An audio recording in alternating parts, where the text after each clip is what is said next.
Shalom. హెబ్రీలకు రాసిన పత్రిక 6వ అధ్యాయము 12వ వచనము. Hebrews chapter 6 verse 12.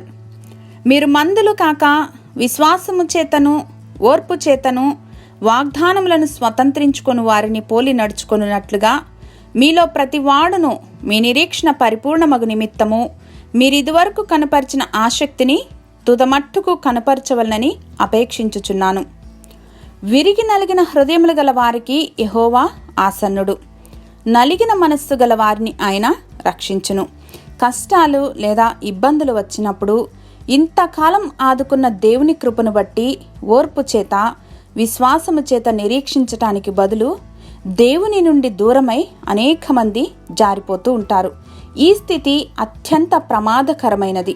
కాబట్టి జీవితంలో వచ్చే సవాళ్లలో వాగ్దానాలను గట్టిగా పట్టుకుని వెలిచూపు వలన కాక విశ్వాసపు నేత్రములతో అబ్రహాము గారి వలె అవి నెరవేర్చబడిన దినమును చూచి దేవుని మహిమపరిచేవారుగా ఉండాలి.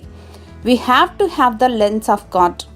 ఆసక్తి విషయంలో మాంద్యులు కాక ఆత్మయందు తీవ్రత గలవారై ప్రార్థన యందు పట్టుదల కలిగి ఉండాలని పరిశుద్ధ లేఖనాల ద్వారా దేవుడు మనకు జ్ఞాపకం చేస్తూ ఉన్నారు. పట్టుదలతో దేవుని వాగ్దానాలను పట్టుకుంటే పట్టు విడవవు దేవుని యొక్క ఏ ఆశీర్వాదాన్ని కూడా. ప్రేమామయుడైన మా తండ్రి, ఏ విధముగానూ మాంద్యులుగా కాక మత్తులమై ఉండక ఎల్లప్పుడూ ప్రార్థనలో మెలకువగా ఉండి మీ కొరకు నిరీక్షించే కృపను అనుగ్రహించమని యేసు నామంలో ప్రార్థించి పొందుకొని మా ప్రియ పరలోకపు తండ్రి. ఆమెన్.